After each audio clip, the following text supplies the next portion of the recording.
Crespo quebra a cabeça no São Paulo com dúvida para a decisão contra a LDU. Vamos falar sobre isso. Tem novidade aí sobre o Lucas Moura avançando, Gabriel, na recuperação. Tem notícia boa sobre isso e várias outras notícias do São Paulo, belezinha? Tranquilão, meu parceiro? Então bora para as notícias do São Paulo. Aquele climinha já de Libertadores, né, cara? O dia aí, quarta-feira, o dia que antecede o jogo aí contra a LDU. São Paulo que já foi para Quito, já estamos no clima, né, naquela atmosfera de Copa Libertadores da América, né, todo mundo tenso aí, nervoso, porque não tem como ser diferente.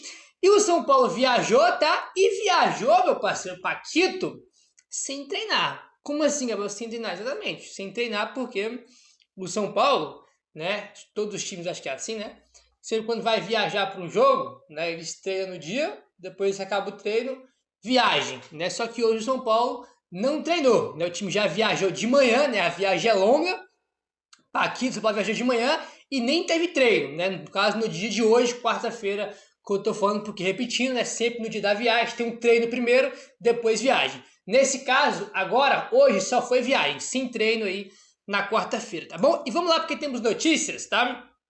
Aí sobre isso, tá bom? Vamos lá. A delegação do São Paulo se reapresentou no CT da Barra Funda na manhã desta quarta-feira e seguiu viagem para Quito, capital do Equador, onde a gente joga amanhã contra a LDU. O avião decolou às 11h10 da manhã e tem previsão de chegada ao Equador por volta das 5h30 da tarde, no horário de Brasília, no horário nosso, tá? No horário nosso. Lá em Quito, São Paulo vai chegar lá por volta de 3h30 da tarde. Aqui por volta de 5h30 da tarde. Tem uma diferença aí de 2 horas, né, do horário lá do Equador e do horário aqui de Brasília, tá? Então, por volta de 5h30 aí, o São Paulo vai estar desembarcando lá em Quito. Viagem longa, né? 11h30 até 5h30 da tarde, viagem longa.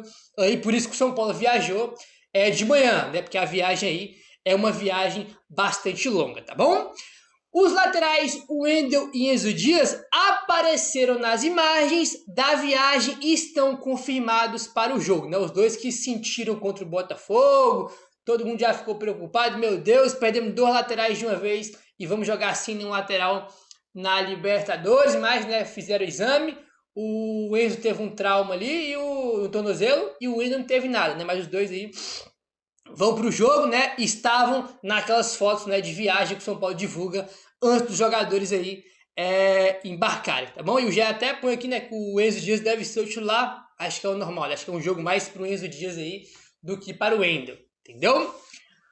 O São Paulo não divulgou a lista de relacionados. O São Paulo geralmente não divulga, né? Esse inclusive é um ponto curioso, porque eu já vi perfis de outros clubes, né, outros times, né, que tem vários e vários times, muitos mesmo, que divulgam antes, né, um dia antes do jogo, eles divulgam a lista de relacionados. O São Paulo não divulga, né? O São Paulo não é de fazer esse tipo de divulgação, né, da lista aí para os jogos. O São Paulo não divulgou a lista, mas também aparece nas imagens aí, né, que foram publicadas pelo São Paulo, jogadores como Rafael, Yang, Leandro, né, Alan Franco, Tolói, Arboleda, Mailton, Patrick, Rodriguinho, Luan, Dineno e Tap, né, tirando ali os principais. Então foram esses jogadores que apareceram nas imagens, né, que o São Paulo estava ali se preparando para embarcar. Né? Óbvio que os principais vai, né, mas tem alguns jogadores também que estavam aí na foto, como por exemplo o Yang, né, que é o reserva, e também o Leandro, né? O Leandro, então, é o terceiro goleiro aí do time do São Paulo, tá bom? A lista deve contar ainda com Ferrarese, né, Sabino, Cedric, Pablo Maia, Bobadilha e também o Ferreirinha. Ficam em São Paulo, tá? Que não vão. No caso, que ficaram, né? Porque o São Paulo já foi. Ficaram em São Paulo jogadores como o Lucas Moura e o Oscar, tá? Hugo, volante Hugo, Rian Francisco e André Silva, tá? Esses jogadores, eles ficaram em São Paulo, né? Fazendo seus tratamentos aí de recuperação, tá bom? Agora, novidade. Não pro jogo, né? Mas novidade na viagem. O Caleri, capitão da equipe, vai se juntar ao elenco no Equador. Luiz Gustavo, mesmo liberado pelos médicos para jogar, ainda não estará com o grupo, tá? Então, o Caleri vai se juntar ao elenco, Tava juntar o elenco aí. Inclusive, eu tava vendo o Arnaldo Ribeiro falando hoje de manhã que o Caleri, ele tava não sei na onde, tá? Não vou lembrar agora o lugar que o Arnaldo falou, né? E que o Caleri tava em algum lugar aí, né? Algum país diferente. E desse país que ele tava, ele vai viajar para Quito para se juntar, né? Com a delegação. Então o Caleri nem em São Paulo tá, ele não foi com a delegação. Na verdade, foi a informação que trouxe aí o Arnaldo Ribeiro, mas o Caleri vai estar lá, né? Para apoiar o time, ele é o capitão, né? Vai estar lá para motivar, né? Tá com os companheiros ali, né? Fazer aquele papel de capitão que ele é. Aí, tá bom? Aí o que acontece, meu parceiro? Eu falei pra vocês que São Paulo não treinou, né? Aqui é notícia mais sobre aí o embarque do São Paulo. O grupo vai realizar uma ativação no hotel na última atividade antes do primeiro jogo da decisão. Isso é normal porque, por exemplo, eu lembro que teve o jogo do São Paulo contra o Atlético Nacional, né? E no dia do jogo, o Atlético Nacional veio jogar no Morumbi. No dia do jogo, tem até vários vídeos lá dos jogadores do Atlético Nacional fazendo uma ativação, né? Ali no hotel no dia do jogo. Não é um treino, não dá pra falar que é um treino, né? Mas é uma ativação ali em algumas atividades ali, de ativação mesmo no dia do jogo. É isso que o São Paulo vai fazer amanhã, no dia do jogo, no hotel, né? No hotel, aí porque não acabou que não teve treino aí nesta quarta-feira. Belezinha, meu parceiro? Comentamos já sobre alguns jogadores em específico, mas vamos falar agora sobre o Lucas, tá? O próprio São Paulo divulgou aí uma nota dizendo o seguinte: em evolução, o meio-atacante Lucas correu no gramado pela primeira vez após realizar artroscopia para retirada de fibrose em seu joelho direito, tá? Então, o Globo Esporte entrega informação na segunda, né, que o Lucas tinha tirado os pontos, né, da artroscopia. E hoje, tá? E na quarta-feira foi a primeira vez que o Lucas correu no gramado após a artroscopia. Então tá aí o Lucas dando mais um passo importante, começando a correr no gramado aí pela primeira vez após a artroscopia, tá bom? O volante Luiz Gustavo, recuperado aí de um tromboembolismo pulmonar, realizou uma bateria de testes físicos no Refis, de olho na retomada dos treinos, sem restrições, ao lado do grupo, a partir de sábado. Comentamos muito sobre o Luiz Gustavo no vídeo aí desde manhã, tá bom? Já o atacante André Silva, em recuperação de lesões no joelho direito, deu continuidade aos exercícios de fortalecimento muscular com a fisioterapia na academia do Super CT. Inclusive, né, pelo andar da carruagem, pelo que parece, o André Silva vai fazer um tratamento mais conservador, né, porque tinha essa informação que ele ia fazer a cirurgia, depois mudou, não vai fazer mais, né? Tipo assim, não saiu mais nenhuma notícia sobre isso, então, pelo que parece, ele vai fazer um trabalho aí conservador sem cirurgia, né? E ele fez aí, né, exercício de fortalecimento muscular, né, junto com a fisioterapia. Hoje no CT da Barra Funda foram aí as atividades, né, os tratamentos aí que os machucados estão realizando, né? O São Paulo viajou, né, o elenco que vai para o jogo, delegação viajou de manhã, né? Só que quem está aí se recuperando de lesão, né? Lucas, André Silva, né? O Luiz Gustavo aprimorando a parte física, fizeram, né, atividades normalmente aí no CT da Barra Funda, já que eles não viajaram e não estão disponíveis para o jogo de amanhã contra a equipe da LDU, belezinha? Falando agora, meu parceiro, mais sobre a parte do time, que é aquela parte que todo mundo mais se interessa, evidentemente que é o time que vai entrar em campo aí amanhã, tá bom? O PVC trouxe aqui informação no UOL que o Crespo aí, né, tá com uma dúvida, né, tá quebrando a cabeça aí com uma dúvida em específico, tá aí, ó. PVC afirma que a grande dúvida aí na equipe contra a LDU é no ataque. A PVC botou aqui que o time mais provável é Rafael, Ferrarese, Arboleda e Alan Franco, Cédric Soares, Bobadilha, Marcos Antônio, Rodriguinho, Enzo Dias, né? Aquele time básico que a gente já conhece, 3 zagueiros, Cédric e Enzo de um lado, meio campo, Bobadilha, Marcos Antônio e o Rodriguinho. Luciano e mais um. Aí ele põe aqui uma dúvida entre 2 jogadores. Tem uma dúvida entre Ferreirinha e o Rigoni, tá? Então o Crespo está quebrando a cabeça aí para ver quem vai ser o parceiro de ataque do Luciano. Luciano Rigoni ou Luciano Ferreirinho? Óbvio que tem um Tapia também que pode ser uma opção, né? Mas o PVC citou o Ferreirinho e o Rigoni como dúvida aí. Então é o que o Crespo tá aí, né, quebrando a cabeça para ver quem ele vai escalar com o Rigoni, né? E cara, pô, sei lá, eu confesso que não tenho opinião formada sobre isso aqui, sinceramente, porque não sei se é bom o Ferreirinho entrar no segundo tempo, né, cara? Ele que é um jogador mais rápido, de velocidade, né? Ele tem mais explosão que o próprio Luciano, que o próprio Rigoni, né? Talvez o Ferrinho tá no segundo tempo ali, né? Descansado, com a defesa adversária mais cansada, talvez seria ali o ideal, né? Mas pode ser que ele comece aí também entre os 11 iniciais ao lado do Luciano, né? Cara, assim, esse meio campo do São Paulo, com Bobadilha, Marcos Antônio e Rodriguinho, é o meu campo que a gente já conhece, né? Não é a primeira vez que eles vão jogar junto, muito pelo contrário. Agora, eu acho que para um jogo fora de casa, de Libertadores, é o meu campo meio faceirinho, tá? É o meu campo que tem pouquíssima pegada de marcação, ainda mais para um jogo fora de casa. A gente sofreu muito com isso lá em Medellín, tá? O São Paulo, com muita pouca pegada de marcação no meu campo, e faltou isso lá em Medellín. A não ser que essa escalação com esse meu campo me faz acreditar que o Crespo vai lá para Quito para jogar, para botar a bola no pé e atacar, e agredir e pressionar o time da LDU. Pelo menos no começo do jogo, né? Para causar uma surpresa ali no adversário. Eu acho que é isso que vai acontecer.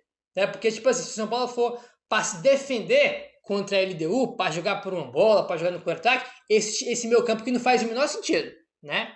Bobadilha, Marcos Antônio e Rodriguinho. Entendeu? Se tu quer jogar por uma bola, contra-ataque, aí tem que botar um cara de marcação, um cara de pegada. O Bobadilha e o Marcos Antônio são 2 segundos volantes, jogadores que têm bastante qualidade técnica, que participam da construção do jogo, então são jogadores que levam, né, a bola para o ataque, entendeu? Não são aqueles caras de marcação, de pegada, aquele cara pitbull como é o Luan, como é o Pablo Maia, né? Então esse meu campo me faz acreditar que o São Paulo vai para Quito para jogar, entendeu? Para ter a bola, para agredir a LDU, é o que faz sentido, pelo menos na minha humilde opinião aí, tá bom, meu parceiro? Seguinte, ó, o Vene Casagrande publicou aqui, ó, o São Paulo vai jogar com o uniforme número 2, tá? Amanhã, lá em Quito contra a LDU, né, que é o uniforme tradicional, né, do São Paulo, uniforme tricolor e uniforme número 2, entendeu? Que foi o mesmo uniforme que o São Paulo jogou lá, né, não o mesmo uniforme, né, mas o uniforme 2, o listrado, lá em 2023, né, quando a gente foi amassado pela LDU e perdemos só de 2-1, né, então vai ser esse uniforme que o São Paulo vai entrar em campo amanhã contra a equipe da LDU, né, até porque a LDU tem o uniforme todo branco, né, então eles têm o uniforme todo branco, né, então a gente não pode jogar com o nosso tradicional aí, é branco, né, o Rafael vai jogar com o uniforme todo azul, tá bom?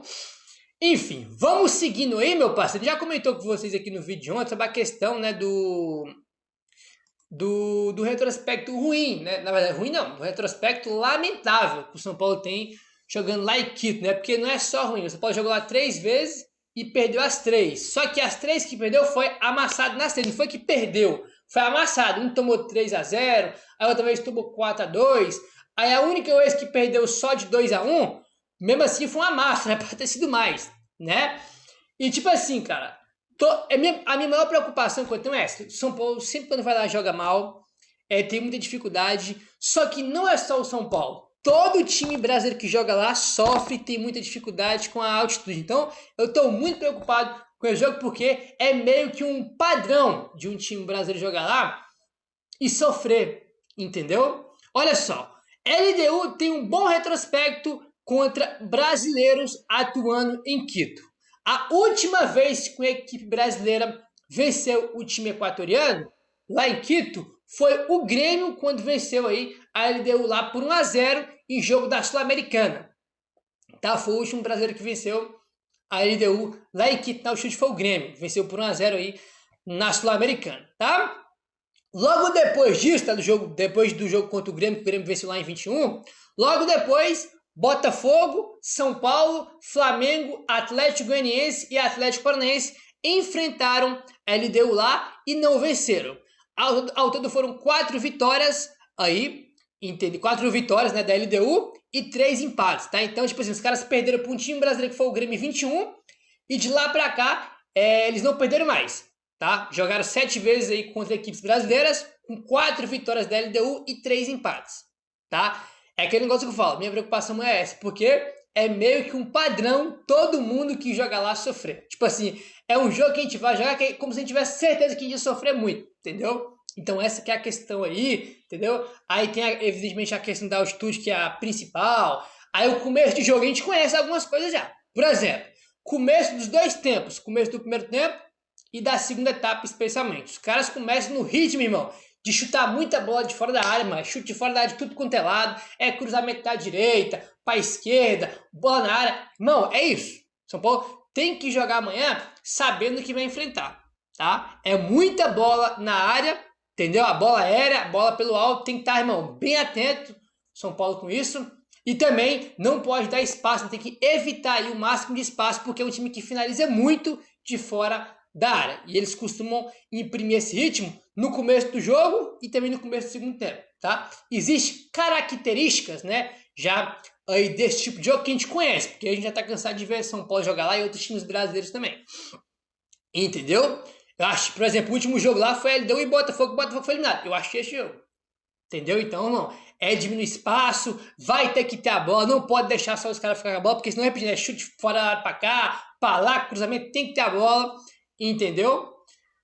A questão também da intensidade, né, que evidentemente que, né, prejudica a respiração dos jogadores. A velocidade da bola, ela é mais rápida na altitude. Então, tipo assim, cara, o tempo de bola muda. Então, cara, é muita coisa, né? E evidentemente que eu tô muito preocupado com esse jogo. E tem também, evidentemente, aquela última memória, que foi o jogo fora de casa contra o Atlético Nacional, que o São Paulo sofreu muito, né, cara? Não perdemos por um milagre, né? Porque o Rafael pegou um pênalti lá. Então, tipo assim, tô preocupado, São Paulo tem que voltar vivo de Quito amanhã, cara. Tem que voltar vivo de Quito amanhã pra gente conseguir buscar essa classificação em casa. Pô, óbvio que todo jogo a gente torce pra ganhar, né? Mas, pô, se trazer um empate amanhã tá ótimo, coisa linda. Se ganhar, então, vamos comemorar, né? Acabei de fazer um retrospecto aí que todo mundo que joga lá sofre, né? Meu querido, se inscreve no canal, deixa o like, valeu, tamo junto e saudações tricolores.